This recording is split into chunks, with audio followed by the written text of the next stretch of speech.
el turismo también es un eje fundamental para el desarrollo económico de Cajamarca. ¿Cuál es tu concepción de cómo debe motorizarse el turismo en Cajamarca?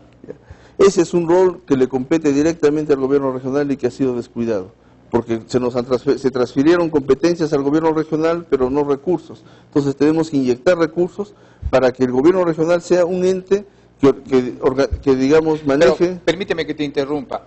Tú lo que me estás diciendo es de que el gobierno central ha transferido funciones, pero no recursos económicos. Sin embargo, el presidente Alan García pues se llena la boca diciendo que de cada 3 soles, 2 están en las regiones y 1 nada más en el gobierno central. ¿Eso es cierto? No es cierto. O sea, bueno, como toda verdad dicha a medias, es una gran mentira. Por decir, el pago de profesores, en vez de hacerlo el Ministerio de Educación o el Ministerio de Economía, lo transfiere a que lo haga el gobierno regional. Ese es el grueso del presupuesto del gobierno regional. Pero ahí no podemos coger un sol, se hace simplemente o sea, los cajamarquinos, el gobierno regional hace simplemente una mesa de partes. Entonces ahí no hay chiste. Igual daría lo mismo que lo gaste el gobierno central o lo gastemos nosotros. Entonces, lo que yo digo es que han transferido competencias, pero no... Para que ustedes puedan programar, para planificar el uso de esos recursos. Entonces en el turismo tenemos que crear una comisión interinstitucional que haga un plan, no pues un plan estratégico de desarrollo del turismo que nos va a demorar 3 o 4 años, sino acciones concretas de concertación entre el sector público y el sector privado para generar paquetes turísticos de impacto, porque nosotros tenemos varias ventajas competitivas, tenemos turismo arqueológico, turismo vivencial, turismo costumbrista, podemos hacer turismo cultural, tenemos baños del Inca, tenemos Cumbemayo, tenemos muchas arqueología, entonces hay muchas oportunidades de hacer turismo en Cajamarca, turismo gastronómico. Entonces lo que necesitamos es concertación para que se promocione el turismo, para que se generen paquetes turísticos, de tal manera que atraigamos turistas no solo del Perú, sino también del extranjero, ¿no? Acá el señor José Chávez también tiene una pregunta y dice cuál es la planificación de su plan de gobierno, qué importancia le va a dar a la descentralización de la región de Cajamarca.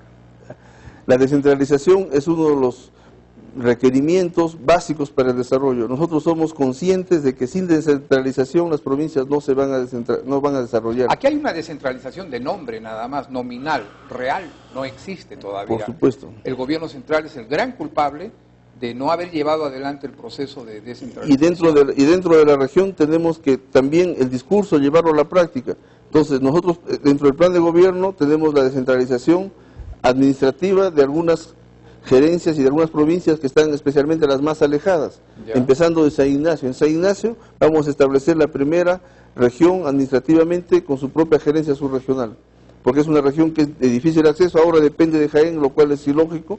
Entonces vamos a hacer allí el primer piloto, aprovechando la unidad ejecutora que ya existe, que es la UGEL de San Ignacio, para encargarle otras competencias y a empezar con la ejecución de proyectos. Luego irá creciendo como gerencia subregional para ir asimilando otras funciones. Gallito Ciego es el más claro ejemplo de cómo no se debe construir una represa para beneficiar a la región que produce el agua, ¿no? Porque de verdad no sacamos ni siquiera un ápice de beneficio de ese elefante blanco para los cajamarquinos, que significa Gallito Ciego. Cuando se hizo la irrigación de Tinajones, hace más de 40 años, se comprometieron las autoridades, el gobierno de esa época, de construir 4 represas en Chota, 4 pequeñas represas en Chota, en pago por esa agua que se iba para Tinajones. De esas 4 represas no se ha hecho ni una, no hay nada. Y para la irrigación de Olmos, durante el gobierno regional aprista del señor Felipe Pita, y también que estaba Alejandro Rebasa allí, se regaló el agua de 21 ríos para la irrigación de Olmos, sin pedir nada a cambio. Pese a que existía el antecedente de que se habían ofrecido 4 pequeñas represas para Chota. Pues en esta oportunidad hay un acta firmada por el congresista Alejandro Rebasa, que en esa época era parte del gobierno regional, donde en un acto de traición a Cajamarca, regalaron el agua de Cajamarca para la irrigación de Olmos. Eso es inadmisible, es un acto de traición a Cajamarca. Y tenemos que enrostrar en la cara al congresista Rabasa esa traición que le hizo a Cajamarca, junto con Felipe Pita, de regalar el agua de 21 ríos cajamarquinos a Olmos. En todo caso, Germán, lo que debemos exigir es que nos paguen, pues, lo mínimo un recurso, un canon hídrico, o que nos den tierras irrigadas allí en Olmos, porque no podemos regalarles el agua así como así, ¿no? En primer lugar, te felicito por tu información, ha sido muy preciso y me has ahorrado una parte de entrevista. Y voy a tomarme un poquito de agua antes que se la roben los chiclayanos y piuranos. Sí, realmente, cuando yo empecé a ser gerente general, encontramos que el gobierno regional no tenía participación en ninguno de los directorios de los proyectos de irrigación, ni en Jequetepeque Saña o Gallito Ciego, ni en Olmos Tinajones. Entonces, lo primero que se hizo fue exigir que el gobierno regional tenga participación.